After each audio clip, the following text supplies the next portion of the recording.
How should a Christian handle baseless accusations? Well, we're going to find out today on the Midweek Move.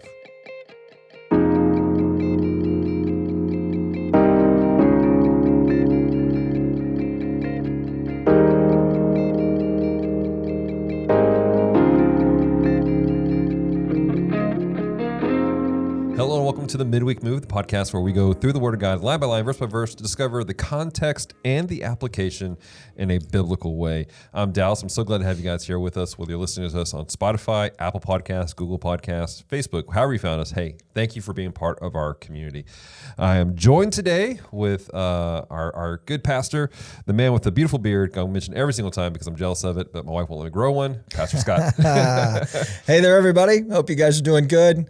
Man, we are in for a good one today. We don't have as many verses as normal, right? And it's kind of sort of self-explanatory, but there's a lot of good nuggets in here. So just encourage you guys to kind of dig in with us as we kind of process through this. And however long we're on it, man. We're just going to dig in and see what we got going on. Yeah, absolutely. So we're about to dig into this really interesting. This is a continuation of what's been going on for the last couple of chapters. Pastor, can you kind of summarize just real quickly what happened last time?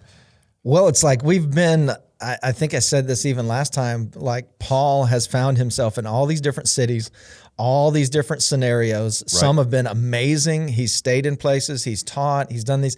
But then you go to Jerusalem and now there's a mob and there are accusations and now they're finding out not only is he a Jew, but he's a Roman citizen, which has created a whole other issue because all these plots that are coming against Paul, it's coming against him from a certain segment. Right.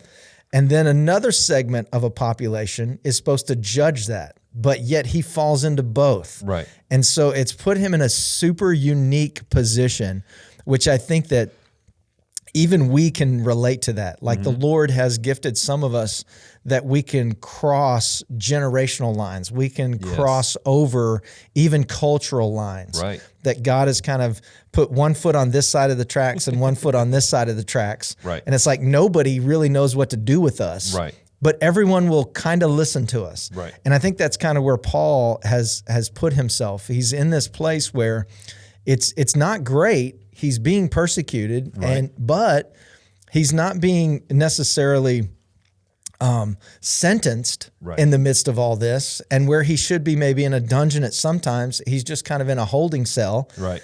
And so it seems like there's grace upon his life. So I think that one of the things that I'm really learning through this is the fact that Paul doesn't put himself in these positions, but he has positioned himself outside of that to be able to function in different places with different people. Right. And once God does put him in that, his voice really does matter. Even the people that don't want to listen to him, they're listening to him. Exactly. And so I think that's one of the things I've been learning throughout this process, if we've gotten into Acts in the life of Paul, is just that not necessarily like what to do with your voice, but like how do you use your voice? Right. Like how do you do it? Because sometimes he says something, right, and sometimes he doesn't say anything, and then sometimes he simply repeats what he's already said, which we talked about the importance of your testimony. Exactly. Like never forget that. Man, never forget that. Always be ready to just be like, look, here's what happened to me, and here's what God did. And he's done that in every scenario. Yeah. And so I just think that that's one thing I've been learning through this is Paul's voice and how he uses it on all these different scenarios, and even how the people that don't like him don't even know what to do with him. Exactly. What's really fascinating is that you really see God's kind of divine hand of placing it. We credit Paul as being kind of the one of the guys who really spearheaded the modern movement of Christianity, like how it grew out of that. And God chose him because of where he could be and where the way he could operate in both worlds. Yep. Across the board. And I love that because it tells me that God does the same thing with us. He will put us in places where only we could operate, where only we could speak to people like you were saying. And it's by his grace. And it's not that he's just, randomly throwing people out there for stuff. He has a plan and purpose for their lives, even amid some really rough situations. Well, that's just like, some of the stuff that you and Celeste do with Geek Devotions. It's like you're reaching this whole segment because you guys have geekdom yourself, right? If that's a term or a terminology. But because you're interested in those things, it allows you to build a bridge to that culture. But at the same time, you also know that many people that you guys are reaching are some of the disenfranchised, some of those who may have been outside the scope of popularity or outside the scope of whatever. Yeah. Or maybe it was being misunderstood. Right. Both you and Celeste understand that as well. So it positions you uniquely, not because you like comic books necessarily. Yes, that's a part of it. Right. But because you understand the cultural aspect of feeling like that outsider or feeling like you don't belong Right. to a certain group that maybe you want to belong to. And I think that God has gifted all of us. Right. Like we don't have to have been, born Jewish and had Roman citizenship to reach all those different things. God has gifted us uniquely. Right. For me personally, when I was in high school, if you'd asked some people, they would have said, he's a jock. If you'd asked some people, they would have said he was a stoner. Right. If you'd asked some people, they would have said, there wasn't anything. This dates me right here. There wasn't anything. Grunge wasn't a thing. It wasn't even a word. Right. Grunge was like a form of artwork that you would use with like metal and stuff like that. Grunge wasn't even like a style. Right. It wasn't a subsect. Yeah. So like when I was in school, it would have been the punk movement, right? So the punk movement. And people wouldn't have said that I was a part of the punk movement, but they would have said, he's our friend. Right. And so it seemed like I had some friends that in my day were called preppies, right? And jocks and stoners. And I was friends with that whole spectrum. And I think that my background had uniquely positioned me to be able to reach all of that demographic of people. Sure. Because I was an athlete, because I did have a rough childhood, because I was an outsider in many things. But if you would have asked the outsiders, they'd have been like, no, he's on the in, man. He's an insider. But if you'd asked the insiders, they'd have been like, no, he's not really in. He's kind of outside. Exactly. And so I think that God uniquely gifts all of us, and maybe it's not always a gift. Maybe it's just a terrible situation that we had to live through, but he uniquely positions us to reach more than just one person. Right. And that's what's happening in the life of Paul. Absolutely. And specifically in this, because Paul has an understanding of how Jewish culture works and then Greek culture works, he's able to, I'm not going to say he manipulates the situation, but he's able to navigate it appropriately. Okay, this is where I'm at. Let me present the way things are going as a Jew and as a Greek. Yeah, it's almost like he's gauging the temperature of all these different settings he's in. He's like, okay, all right, is this really violent? Is this sort of violent? Are they mad? Are they open? Like, and then that dictates the way that he communicates. We've been talking about this verse, Isaiah 50, for a couple of weeks now about the suffering servant, and it says that he would know. He would have the tongue of the learned to know how to speak a word to those who are weary. How to speak a word in season to those who are weary. Not what to say, but how to say it. And I think that is so key. And we have seen that in the life of Paul. And that's why it's so important for us. It's not necessarily what you are saying, but how you are saying it. That's so true. And taking the temperature of the room, we can bring that all the way down to on campus at the Healing Place. I may communicate the same thing 2 weeks in a row and communicate it completely different because the room is different. If you got half the room that's dealt with loss that week, it's going to feel a little different than it did the week before. Exactly. If you've got half the room who are just on fire more than they ever have been for Jesus ever, the room's going to be different. And I think that Paul is teaching us taking the temperature of the room is super important. Absolutely. I was just talking with one of our listeners the other day, and he was asking about a defense for the gospel, a particular theological question. I said, and he saw a video where someone was doing that. It's like, this is a great way of going through it. However, depending how you say this to a person, it can come off different ways. I was like, you have to be mature enough to go, is this person asking me questions in a combatant way, or are they genuinely searching? And if they know, if you can figure that out, then you can respond or choose not to respond. And then how even you present this information, it can help. It's almost like going to somebody and going, this is what I'm saying, rather than, what do you think about this? So now you've left this open-ended for a conversation, which is what you're going after anyway. You're not after a monologue when you're trying to reach somebody with the gospel. You're going after a dialogue. Questions are your friend. Jesus taught us that. Paul teaches us that. It's not always a statement that's coming out of his mouth. Sometimes it's a question. Did you not know that I was a Roman? Whoa, wait a second. Everybody stop. Yeah. Like everything stopped in that moment, right? And then he's going to his leader and he's going, wait a second. We didn't know that this guy's a Roman citizen. That all came out of a question. Right. And so I think that how is super important. And although Paul may be saying the same information, Right. like he keeps telling his story, but the way in which he tells it is different according to where he's at. Right. Well, let's get into it. Let's get what he has to say today. Starting in verse 1 of chapter 24, it says this. Now, after 5 days, Ananias, the high priest, came down with the elders and a certain orator named Tertullus. These gave evidence to the governor against Paul. So it's been 5 days since we last seen Paul. He's been not necessarily in a great situation, but now they're scrambling to figure out what to do with him. I love the fact that they call on a certain orator. Now this talks about motives right here. The high priest is not just coming with the elders, but they have called in a certain order. Right. Somebody who knows how to talk. Right. Again, how? Right. So even the ones who are bringing the things against Paul, they even know how matters. Exactly. Like they have literally got a hired gun, right? The TED talker. Right. Like this guy knows how to move a room. Exactly.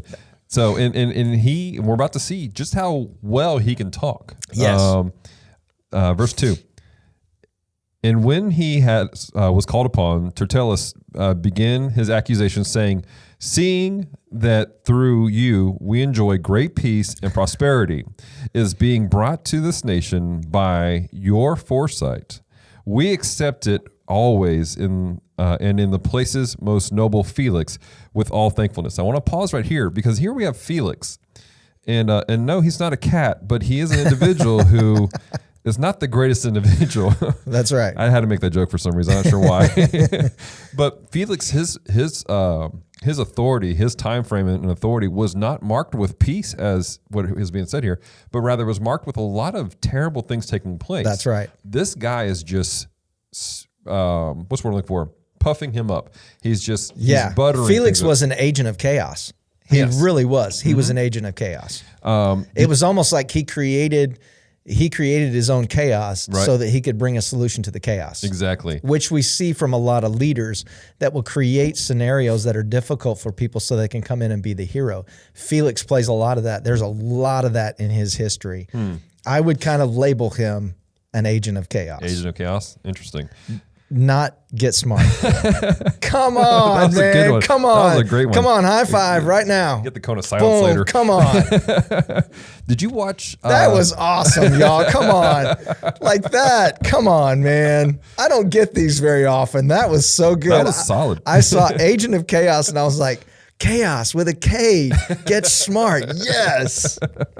All right. Did you Yet watch, I digress. That's all right. So did you watch the Boba Fett series that was on Disney Plus recently? No. There's a character on it who was a Twi'lek, and his whole thing was he spoke for the mayor and everything, but he'd come in and be like, oh, most gracious individual, buttering them up to put them down on the back end. This is what this guy is doing. That's right. So verse 4, nevertheless, so now that he's buttered up Felix, he's bringing in the seriousness. Nevertheless, do not be tedious to, not to be tedious to you any further. I beg you to hear by your courtesy a few words from us. Verse 5, for we have found this man a plague, a creator of dissension among all the Jews throughout the world, and a ringleader of the sect of Nazarene. He's choosing his words very carefully. All the Jews. What a broad stroke. Like he is, and now you see why the orator was brought in. Right. His choosing his words very, very clearly. Even that and I'm not sure what the Greek origin of the word ringleader here is, but even that word itself, and of the sect of the Nazarenes. That's a very specific, he's gone from all the Jews now to this laser focus, and it all has a purpose. Oh, yeah. Now, what are these three different accusations he's brought against Paul? Like, what does he mean by calling them a plague? Yeah, so again, in those days, a plague was something that not only touched one person, but it was something that went from person to person to person to person. It was communicable. Right. And so he's basically saying that another word for this would have been a scourge. He's a plague. Wherever he goes, he spreads this, and he said it, dissension, which that word in itself, when you spoke that to a religious crowd, that was heresy. Right. Dissension or discord was heresy among the religious. Yeah. Although they function in it all the time. All the time.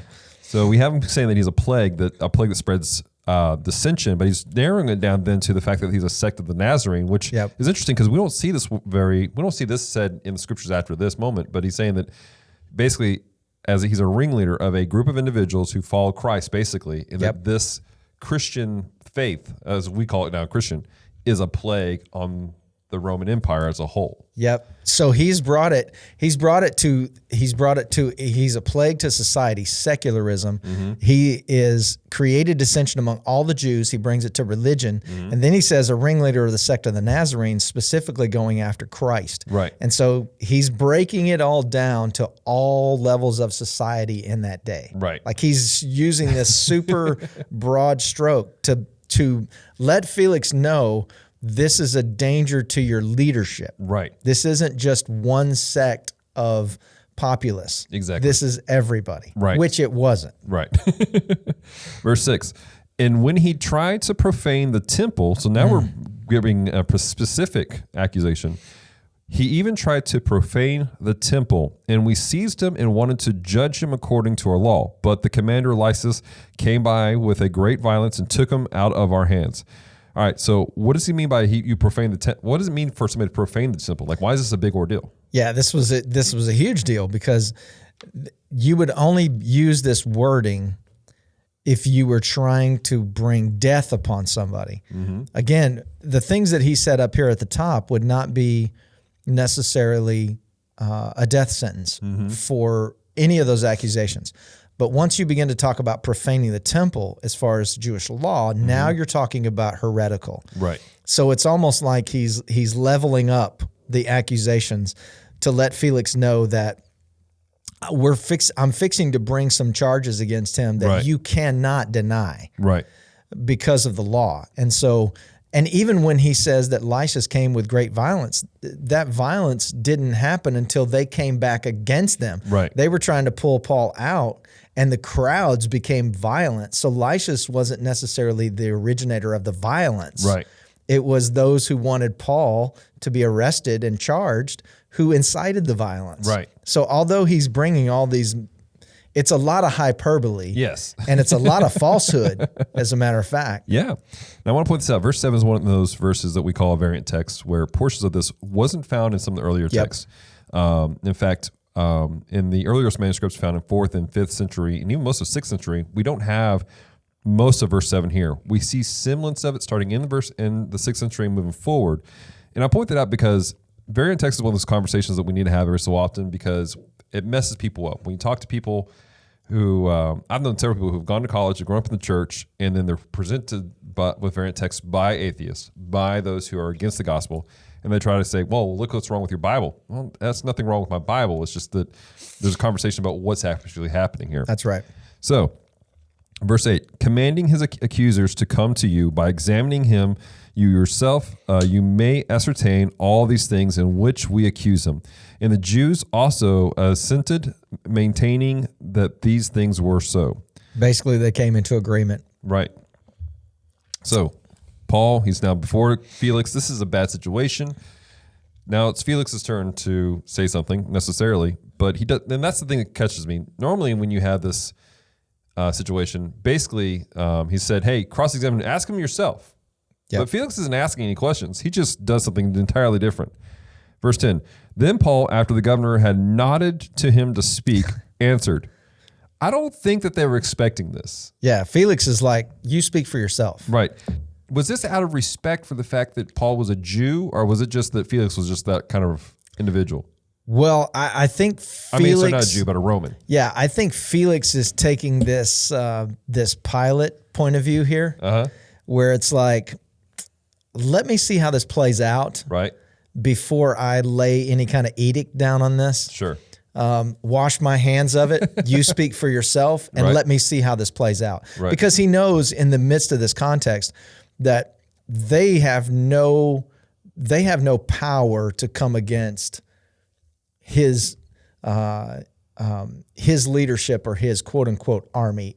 Wouldn't be an army, but forces that it wasn't going to get out of control, that he could control the situation. Right. So it's not one of those things where if he doesn't say anything, everybody goes crazy and all that. But I think basically he's kind of taking that, let me see how this plays out without me saying anything. That way nothing can come back on me. Right. That's the way I perceive it. And seeing Felix and knowing a little bit about his leadership, that would make sense. Well, I mean, this was a common thing for these guys who are leaders. They all serve at the pleasure of Caesar. Yep. And so if they do something that does get them in trouble, cause uproar, cause unrest, they can't easily go, oh, well, that was actually so and so. Especially publicly. Right, publicly. So they're big about, I'll just do enough, and if it's bad, I'll pass the buck. If it's good, it was all me. Yeah, right. That's not leadership, by the way. That's not leadership at all. Verse 11. I'm going to continue on. Inasmuch as I know that you have been for many years a judge of the nation, I do more cheerfully answer for myself, because you may ascertain that it is no more than 12 days since I went up to Jerusalem to worship. So he's saying, look, this just happened this past week, all right? Verse 12. And they neither found me in the temple disputing with anyone, nor inciting the crowd, either in the synagogues or in the city. So we're pausing right here just because Paul has just said, first thing, I wasn't causing a dissension in the temple. Yep. I was not in the temple causing any issues whatsoever. Or in the city. Yeah, absolutely. In no form or fashion was I doing any of that he just said. Verse 13, nor can they prove the things of which they accuse me now. But this I confess to you, that according to the way, which is an early term for Christianity, which they call a sect. Now it's interesting. He says that. Why is he pointing out the fact that they're calling it a sect? Like what? Why is he's pointing that out to them?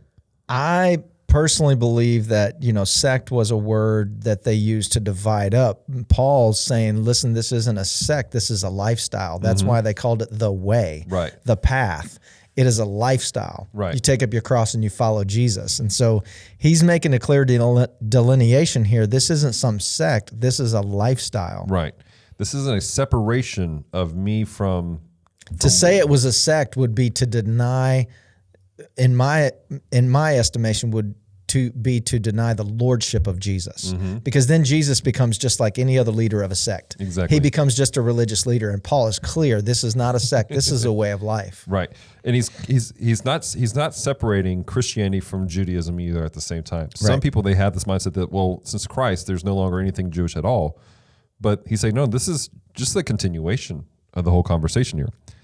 Continue on. So I worship the God of my fathers, believing all things which were written in the law and in the prophets. Again, affirming that he still practices his Jewishness, if you will. Yep.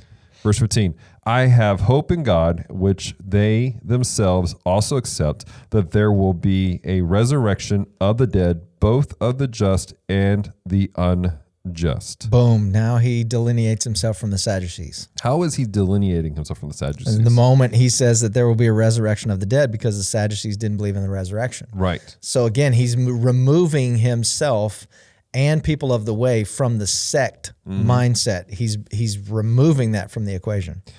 Now, why is he specifying, though, that both of the just and the unjust, though? Well, again, that's a doctrinal thing as well. So again, you have all these sects and you have all these belief systems that are going on, and the only way for him to remove himself from that, really, to me, he's almost given an account to Felix of the gospel. Right. Like, Jesus is Lord. This is a lifestyle. This isn't religion. Right. Like, and whether Felix knew it or not, I mean, he really is. When we talk about theology, we have our own mindset of that, especially American Christianity. We have our own mindset of that. But he's laying down some serious theology right here. Right. Like foundations of the faith. Right. Of relationship versus religion, of belief systems, what is doctrinally sound, what is not. And again, he is delineating himself from any of the religious sects of that day. Exactly. And even that's like, because again, just the fact that he is believing in resurrection separates him from the Sadducees. The fact that he believes in the resurrection of the just and unjust separates him from the Pharisees, because for them, it's only those who are found in Abraham, the just. He's saying, no, everyone's going to be resurrected. Now, what happens at that resurrection, that's where things get interesting. That's right. That's right. Verse 16, this being so, I myself always strive to have a conscience without offense towards God and men. Now, after many years, I came bringing alms and offerings to my nation, in the midst of which some Jews from Asia found me purified in the temple, neither with a mob nor with tumult. Now, what does that tumult mean? So you're talking about unrest. You're talking, again, that whole concept of chaos. And so when he talks about, again, he's answering the accusations that were given by Tertullus, which was, listen, this guy was profaning the temple. He was doing this. And now he's saying, listen, in all of that, here's how they found me in the temple. I wasn't defaming anything. I was pure. In my worship, in everything I was doing, I was pure. In my offerings, because it says that he brought alms and offerings. In his alms and offerings, in his manner of worship, everything was pure. Nothing was defamed. Neither with a mob. I didn't have anybody with me, nor any kind of garrison to create a chaotic situation, a riot, or anything else. So here we have Paul, and again, he's been accused of some very serious things. And in his defense, he's just laying out facts. He's not attacking these individuals. He's not going out of his way to go, well, da-da-da-da. He's just going, this is the truth. And he also talks about his own intentions, which he says, I always strive to have a conscience without offense toward God and man. Like, I have no issue with any of you. Like, that's not my motivation in this. But then he goes back to, but here are the facts. But I love the fact that I think sometimes we think to have a pure heart, we don't state the truth of what's going on. And thereby we never give an account for it. We're just like, oh, we're lambs led to the slaughter. So we shouldn't say anything. Well, there's a time not to say anything, and then there's a time to say something. And Christ was clear with that. And Paul is abiding by that. Again, there were sometimes he didn't go into all this and didn't give a defense of any accusation that was given against him. He just preached the gospel. But here, he's speaking the truth, and he's laying out the facts, but he's also he's also letting his intentions of his heart. He's almost saying, judge my heart. Like, here are the facts, but you judge my heart. And that's going to be on you. It's not going to be on me. I know my heart, but that's going to be on you. So good. All right, verse 19. They ought to have been here before you to object if they had anything against me. So now we are bringing this like, hey, look, if this is the case, where are they at? Where are my accusers? Verse 20, or else let those who are here themselves say that they found any wrongdoing in me while I stood before the council, unless it is for the one statement which I cried out, standing among them, concerning the resurrection of the dead. I am being judged by you this day. So what did he just say here? Well, I mean, there's a lot there. But really, he is, if they have found any wrongdoing in me while I stood before the council, unless it is for this one statement, and he's talking about when he cried out. Again, he even went back in that earlier account of when he got loud, especially to Ananias, and then he apologized for that. But to me, in this, he's not just talking about a doctrinally concerning the resurrection of the dead, I'm being judged by you this day, but also his intention of how he presented that. Because he literally says, which I cried out standing among them. We already know there's evidence where he has apologized for that same language, crying out, responding. And so what are your thoughts on that concerning the resurrection of the dead? I'm being judged by you this day. I think he's basically saying, it's like, look, this is on you, sir. This is all, you're standing before me. You see how everything is. They have no argument. What do you say? I've presented you the facts. I presented you even the gospel. How are you going to handle the situation? Yep. He's putting this back in the because again, we've talked about before, these leaders don't like to take on the responsibility of making these judgments. They like to pass the buck if it's going to be bad. And he's saying, there's nothing here. How do you want to handle this? Because Felix is now in a situation where he knows if I say, yeah, you're good, I'm going to have a riot with the Jews. Yep. Because it's obvious they're against him. But if I say no, well, this is a guy who seems to be a leader within this new group called the Way. And a Roman citizen. Which I will have to account for. Right. Because my evidence against him is going to be much more than if he was just a Jew. Mm-hmm. A Jew, we can throw him in jail all day long. We can do whatever we want to do. Right. But a Roman citizen is a different deal. Mm-hmm. And I will have to give an account to Caesar for that. Right. So. Which nobody wanted to do that. Right. So let's get into this now, because now we're going to see his response, and really what we're going to see is that this is going with the mindset of, I'm dealing with a Roman, not a Jew. Yep. Verse 22. And when Felix heard these things, having more accurate knowledge of the Way, he adjourned in the proceedings and said, when Lysis, the commander, comes down, I will make a decision on your case. So he commanded the centurions to keep Paul and let him have liberty, and told him not to forbid any of his friends and provide for or visit him. What just happened here? Why is he giving him this? Like, why is he just throwing him in the dungeon? Well, I think you said it. Yeah. It's the Roman side of him. Mm-hmm. I'm going to have to make some kind of decision here. Right. But in the meantime, one thing I can't do is I can't lay my hands on this guy too quick as a Roman citizen, mm-hmm. because again, I don't know what this is going to look like if it gets to Caesar. Mm-hmm. And Felix, although he was a pretty brutal, chaotic leader, he wasn't stupid. Right. He did understand, which we will see in chapter 25. Right. He did understand that Paul did have kind of an ace in the hole, mm-hmm. which was to appeal to Caesar. And Felix knows if that happens, and Felix hasn't done every single thing he can, mm-hmm. not only to figure out what's going on, but also to protect Paul as a Roman, right. He's done for. Yeah. As a leader, it's over for him. Mm-hmm. So I think that has a lot to do with how he is treating Paul here, that even though he says that and told him not to forbid, he's commanding the centurion, right. Keep Paul, let him have liberty, mm-hmm. Tell him not to forbid any of his friends to provide for or visit him. So now he can have visitors, they can bring him stuff, they can hang out, they can talk. All of those things would have not been afforded to him as a Jew. Right. It just would not have. We have the evidence of that. Sure. All right, verse 24.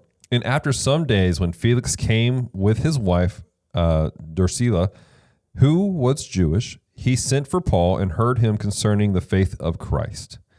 So he's like, all right, I have my Jewish wife who's also part of who's Jewish. You tell me about this Christ who you guys are claiming.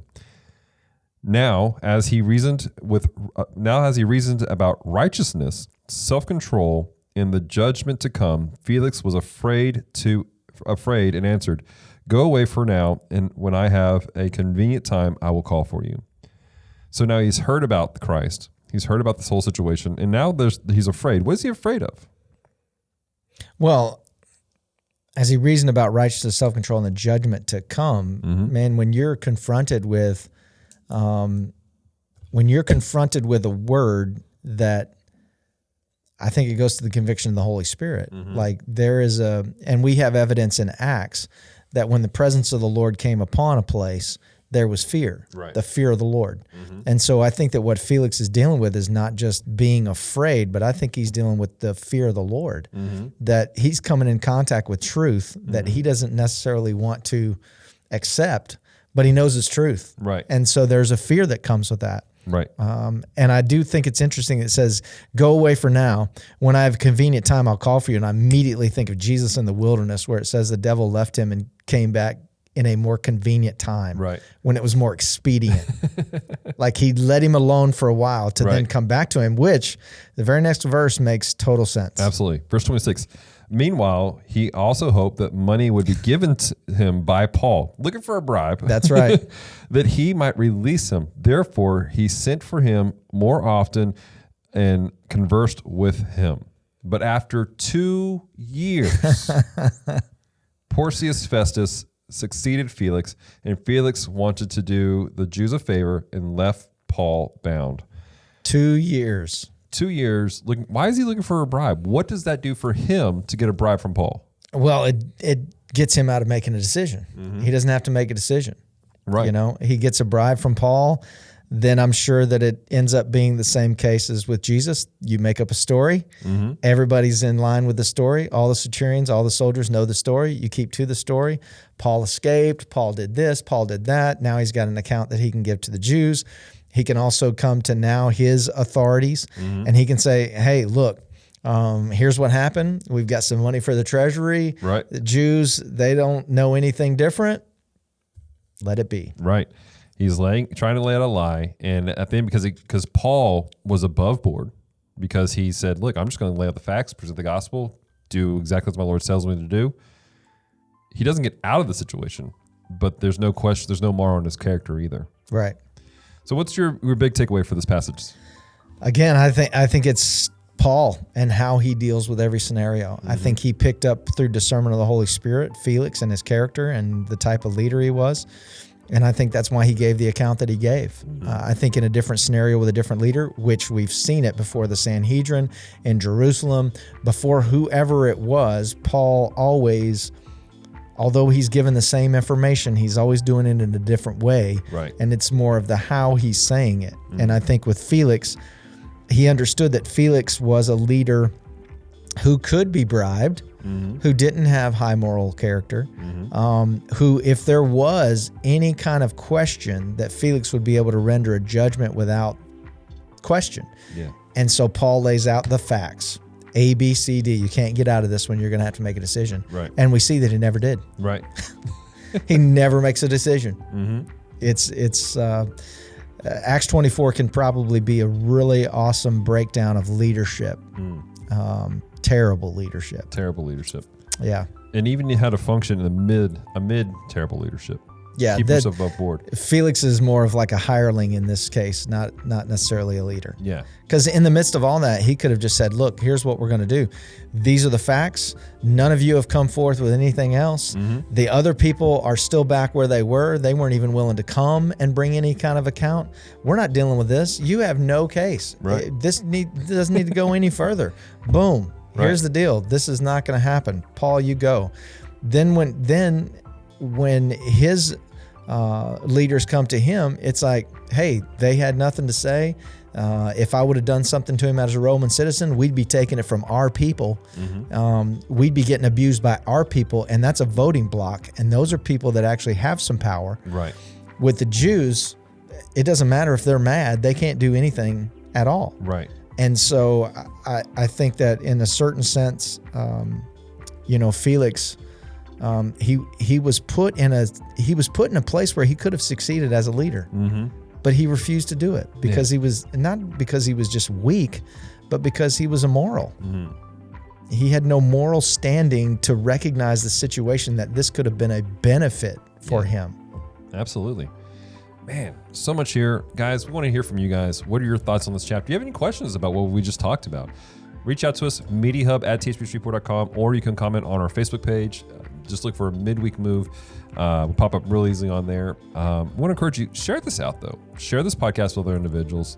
Don't blind share it. Ask the Lord, hey, who needs to hear this? Who needs to be encouraged by this Bible study? And share it with them. And I would challenge you this. Follow up with them. Go through this with them together. Have a conversation. These podcast conversations, they're not just thrown out there. We're doing this to live real life in front of you guys. Yep. We're literally sitting down together. We didn't talk about this beforehand. We don't have a script that we run off of. We're just two individuals, friends who are sitting down to go, hey, what's the word say? Yep. What is the Lord saying about the word, and how does this apply to my life today?